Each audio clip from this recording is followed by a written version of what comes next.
안녕하세요. 다시 찾아와 주신 여러분을 환영합니다. 선거에서 지고도 자리를 지키는 사람이 선거에서 이긴 사람들을 징계하겠다는데 이걸 당내 기강이라고 부를 수 있습니까? 국민의힘 성일종 의원이 7월 7일 MBC 시선집중에 나왔습니다. 보도 매체들은 성일종, 징계 정치의 부정적 호남 반도체의 우려 표명이라고 정리했어요. 합리적인 중진이 소신 발언을 했다 이런 톤이었습니다. 근데 실제 발언을 하나씩 뜯어보면 완전히 다른 그림이 나와요. 부정적이라면서 결국 장동혁을 감싸고 우려라면서 결국 방해하는 구조입니다. 지상파 뉴스에서 이 인터뷰를 요약본으로 보셨을 거예요. 근데 그 요약에서 빠진 게 있습니다. 그 빠진 것을 알면 이 인터뷰가 완전히 다르게 보이기 시작해요. 오늘 이걸 세 층으로 들여다봅니다. 표면, 장동혁 징계 정치에 대한 성일종의 진짜 입장이 뭔지, 동기 호남 반도체 반대의 이면에 깔린 자기 모순이 뭔지, 결과 합리적 반대라는 이름으로 반복되는 국민의힘 개혁 저항 패턴이 어떤 구조인지, 특히 호남 반도체 파트에서 나오는 모순은 주류 보도에서 한 번도 나란히 놓고 비교한 적이 없는 장면입니다. 이걸 보시면 국가 경쟁력이라는 말의 실체가 뭔지 정확히 보일 거예요. 성일종은 삼선 의원이에요. 전반기 국회에서 국방위원장을 했고 정책위장도 지낸 사람입니다. 국민의힘 안에서 비교적 온건하고 합리적인 이미지를 갖고 있어요. 광주 5.18 추모제에 보수정당 최초로 참석한 이력도 있고요. 그래서 이 사람의 발언이 중요한 거예요. 강경파가 강경한 말을 하면 놀랄 일이 아니지만 온건파가 결국 같은 방향으로 움직이는 걸 보면 당 전체의 구조가 보이거든요. 먼저 징계 정치 얘기부터 갑시다. 팩트부터 정리할게요. 장동혁 국민의힘 대표 6.3 지방선거에서 참패했습니다. 오세훈 서울시장한테 유세 과정에서 지원 거부까지 당할 정도로 외면받았어요. 그래도 사퇴 안 했습니다. 사퇴 안 한 것까지는 본인 판단이니 넘어간다 쳐요. 문제는 그 다음이에요. 자기한테 사퇴를 요구한 사람들을 반대로 징계하겠다고 나선 겁니다. 뉴스핌 7월 1일 보도를 보면은 당 중앙윤리위의 친한계와 개혁 성향 의원 20에서 30명에 대한 징계 요청서가 무더기로 접수됐습니다. 파이낸셜 뉴스 보도에 따르면 장 대표 주변에서는 칼을 넣었다 뺐다 하는 단계가 아니라 이미 뽑았다는 얘기까지 나왔어요. 심각한 해당 행위자는 영구 복당 금지라는 가이드라인까지 제시했는데 심각한의 정의가 없습니다. 징계 대상을 유형화하면 세 부류예요. 첫째, 한동훈 의원 당선을 도운 사람들, 배현진, 진종호, 안상훈, 우재준 의원 등이 이름이 올라 있습니다. 둘째, 장동혁 사퇴를 공개적으로 주장한 사람들. 셋째, 부의장 표결에서 당과 다르게 행동한 사람. 한국일보 7월 7일 보도를 보면은 조경태 의원이 민주당 의원들한테 닥터 큰 부의장을 뽑지 말라고 했다는 이유로 징계 1순위에 올라 있어요. 김재섭 의원이 뭐라고 했습니까? 당대표 사냥개 노릇하는 윤리위는 의미 없다. 진종호 의원은 권력은 망할 때 징계 정치를 한다고 했습니다. 심지어 당권파인 김재원 최고위원도 정치적 이해관계에 따라 징계하는 건 적절하지 않다고 우려했어요. 같은 당 안에서도 이게 비정상이라는 걸 알고 있는 겁니다.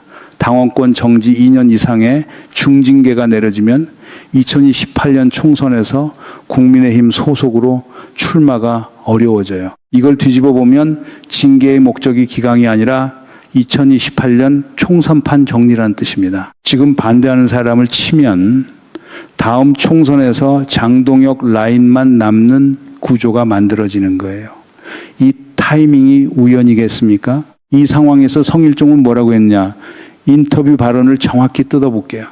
심각하다는 게 추상적이다. 맞는 말처럼 들려요. 근데 바로 다음 말을 보세요.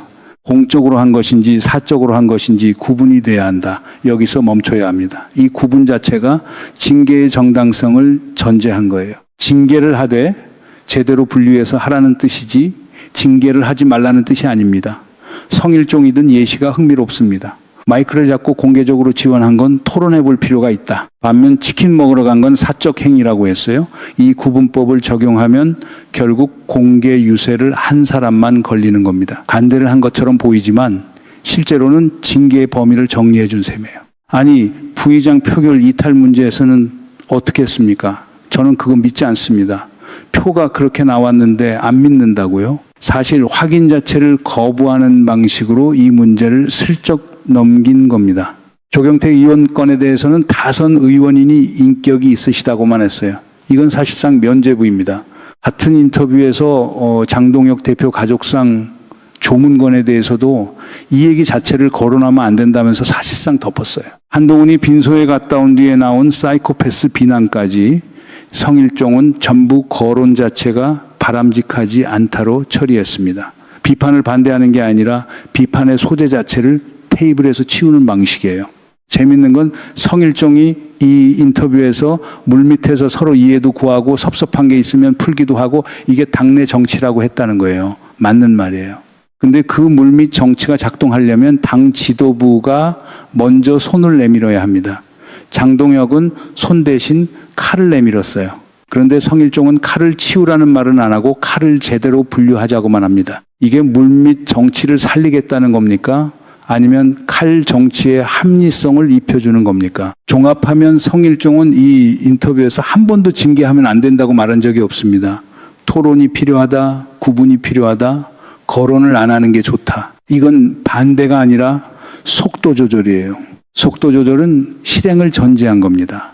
관도대전이 끝나고 조조가 원소 부하들의 서신 묶음을 발견했을 때 읽지도 않고 불태웠습니다.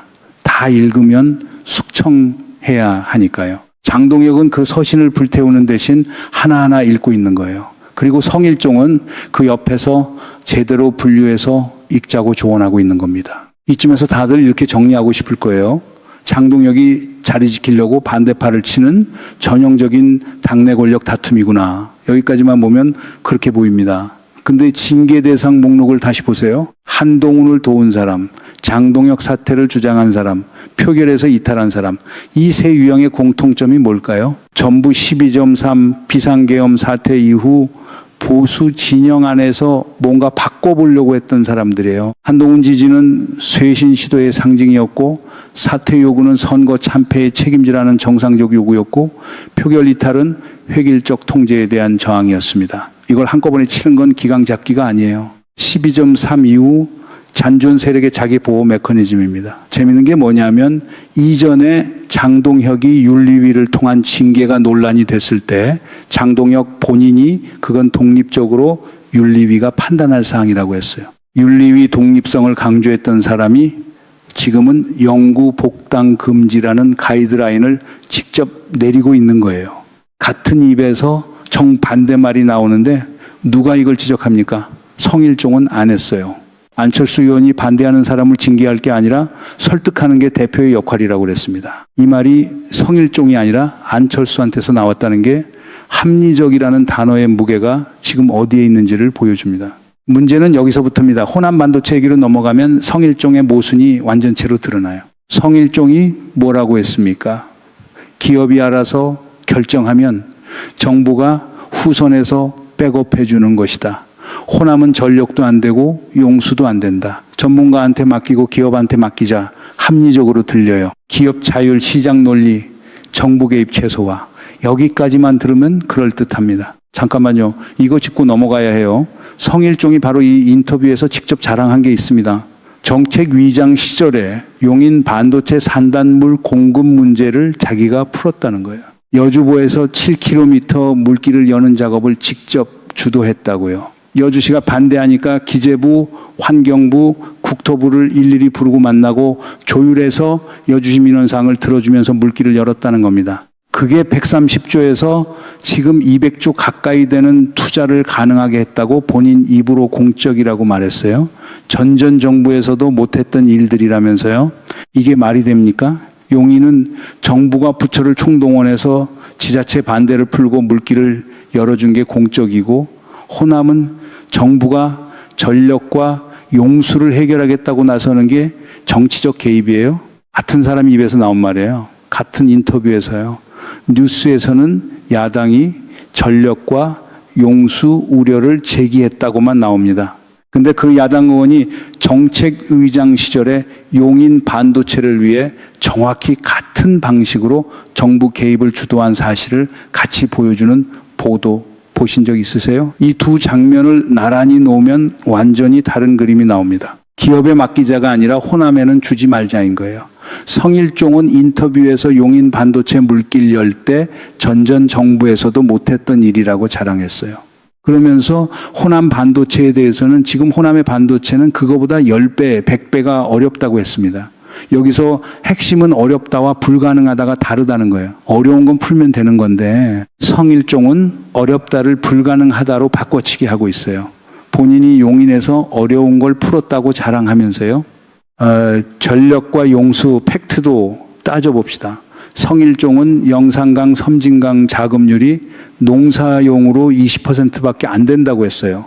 근데 기후에너지 환경부 6월 30일 발표를 보면 영산강, 섬진강 유역 7개댐 저장량이 약 15억 톤이고 하루 공급 가능한 용수가 337만 톤입니다. 반도체 공장 사기에 필요한 게 하루 65만 톤인데 337만 톤 중에서 65만 톤 확보가 불가능하다는 건 팩트가 아니라 프레임이에요. 물론 수질 개선이나 도수관로 건설 같은 과제는 있습니다. 근데 그건 용인도 똑같았어요. 성일종 본인이 풀었다고 자랑한 그 과제 말이에요.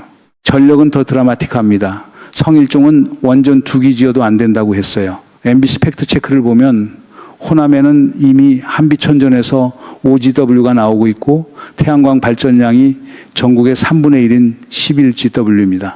호남 전체 발전 설비 용량이 지역 수요의 3배가 넘어요. 3배.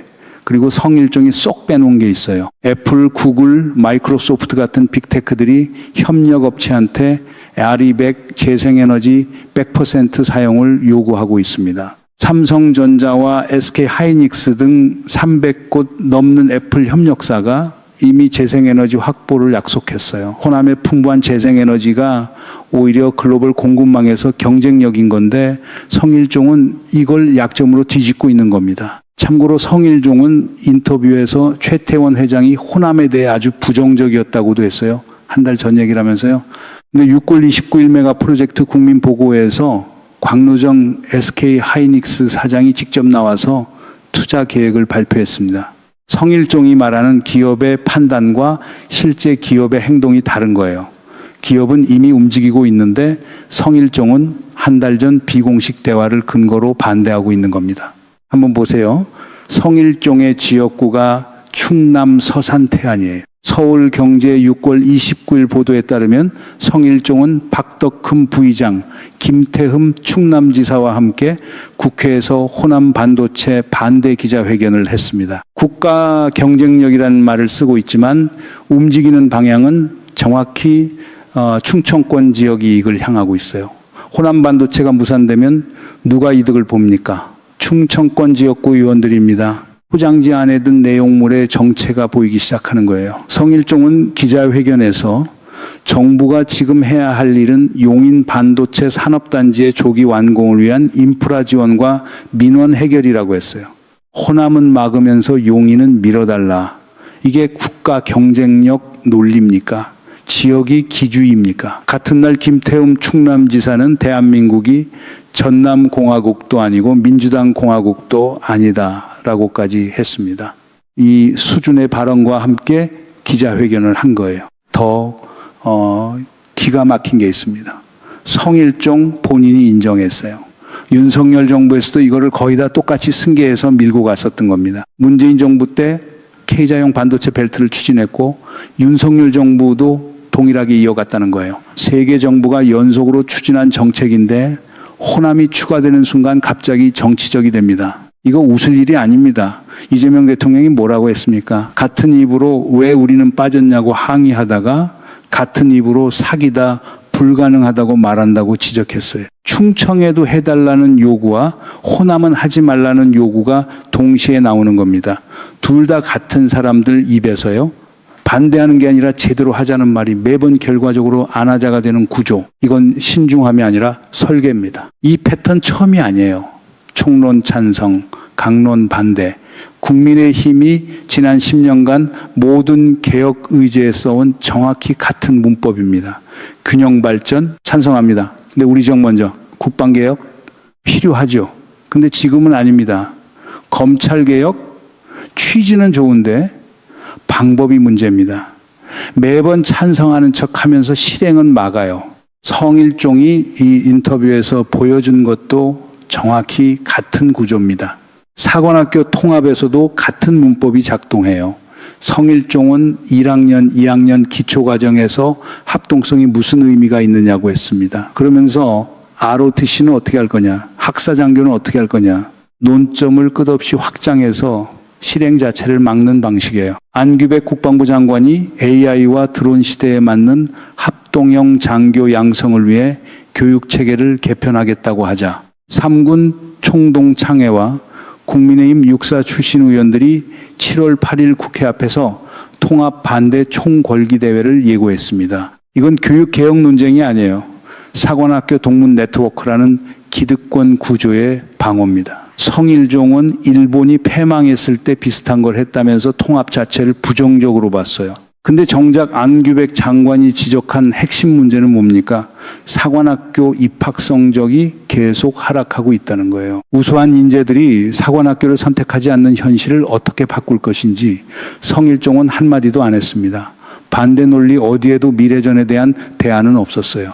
있는 건 62년의 생도들이 전사한 역사라는 과거뿐이었습니다. 역사는 존중해야 하지만 역사를 이유로 개혁을 막으면 역사 자체가 무기가 돼요. 디지털 타임스 보도를 보면 국방부가 구상 중인 방안은 생도들이 1학년과 2학년 때 공통교육을 받고 3학년과 4학년 때 군을 선택해서 특화교육을 받는 구조입니다. 성일종이 말한 1학년 때 합동성이 무슨 의미냐는 비판은 이 구조의 핵심을 일부러 비껴간 거예요. 1학년 때 하는 건 합동성 교육이 아니라 공통 기초교육이거든요. 실제 군별 특화는 3학년부터인데 성일종은 이걸 뭉뚱그려서 비판한 겁니다. 이병태 사태건에서 성일종의 이중성을 완결됩니다. 맞지 않는 옷을 입고 갔다. 옳은 얘기하고 잘린 거 아니겠습니까? 이병태가 뭘 했습니까? 배제고 야구부의 지역비하 응원 징계를 두고 5.18이 성역이 됐다고 했고 이걸 김일성 사진이 비해졌는 걸 보고 울부짖는 북한의 모습에 비유했습니다. 5.18 민주화 운동을 북한 체제와 동일시한 거예요. 이건 표현의 자유 문제가 아닙니다. 근데 성일종이요. 2021년 5월 보수정당 소속으로는 최초로 5.18 유족회 초청을 받아 광주 민주묘지 추모제에 참석했어요. 유족들 앞에서 임을 위한 행진곡을 제창했고 헌화와 분향을 했습니다. 유족 안성래 관장이 유족들의 한을 풀어주셔서 고맙다고 말했어요. 그 사람이 5.18을 북한에 비유한 발언을 옳은 얘기라고 합니다. 5.18 묘지에서 행진곡을 제창할 때 입은 옷은 맞는 옷이었고 이병태가 입은 옷은 안 맞는 옷이다. 성일종은 옷이 안 맞는 게 문제라고 했지. 발언 내용이 문제라고는 안 했어요. 그러니까 이병태가 다른 자리에서 같은 말을 했으면 괜찮았다는 뜻입니까? 어느 쪽 얼굴이 진짜인지 이 인터뷰 하나가 답을 주고 있습니다. 참고로 이병태는 이재명 정부에서 보수 통합 인사로 영입됐다가 논란으로 사퇴한 세 번째 인사예요. 강준욱 국민통합비서관, 이해운 기획예산처 장관 후보에 이어서요. 성일종이 이걸 맞지 않는 옷 문제라고 규정하는 순간 보수 영입 인사들의 반복되는 낙마를 제도의 문제가 아니라 개인의 문제로 축소하는 효과가 생겨요. 이것도 설계입니다. 구조를 안 보이게 만드는 설계. 처음에 이 질문을 던졌습니다. 선거에서 지고도 자리를 지키는 사람이 이긴 사람을 징계한다. 이게 기강입니까? 여기까지 오셨으면 그 질문이 너무 좁았다는 걸 아실 거예요. 문제는 장동혁 하나가 아닙니다. 같은 정당 안에서 성일종 같은 합리적 중진이 그 징계를 멈추지 못하고 호남 반도체를 자기 모순으로 방해하고 사관학교 개혁을 기득권 논리로 막고 5.18을 한쪽 얼굴로 추모하면서 다른 쪽 얼굴로 옳은 얘기라고 하는 이 전체 구조가 문제인 거예요. 성일종 한 사람의 문제가 아닙니다. 성일종은 국민의 힘이라는 시스템이 만들어낸 가장 세련된 버전의 방해자예요. 거친 말 안 쓰고 합리적인 톤을 유지하면서 결과적으로는 모든 개혁의 속도를 늦추는 역할을 하고 있는 거예요. 징계 정치가 완료되면 12.3 이후 변화를 요구했던 목소리가 국민의 힘 안에서 제거됩니다. 호남 반도체가 정치화되면 반도체 국가 경쟁력이라는 국익 의제가 지역 갈등으로 변질돼요. 사관학교 통합이 좌절되면 군 개혁의 핵심 동력이 사라집니다. 한 인터뷰에서 드러난 세 가지 방해, 세 가지 모순, 세 가지 위험이에요. 그리고 이 세 가지를 관통하는 하나의 구조가 있어요. 성일종이라는 합리적 중진의 존재 자체가 국민의힘의 방해를 합리적으로 보이게 만드는 완충 장치 역할을 하고 있다는 겁니다. 장동혁이 징계를 휘두르면 거칠어 보이지만 성일종이 구분이 필요하다고 하면 합리적으로 보여요. 호남 반도체를 대놓고 반대하면 지역이 기주의로 보이지만 기업에 맡기자고 하면 시장 논리로 보입니다. 결과는 같아요. 방해는 방해인데 포장만 다른 거예요. 국민의힘이 합리적 반대라는 포장으로 막고 있는 것들의 목록. 이게 앞으로도 계속 늘어날까요? 아니면 어느 시점에서 그 포장지가 벗겨질까요? 이 영상이 도움이 되셨다면 좋아요와 구독 부탁드립니다.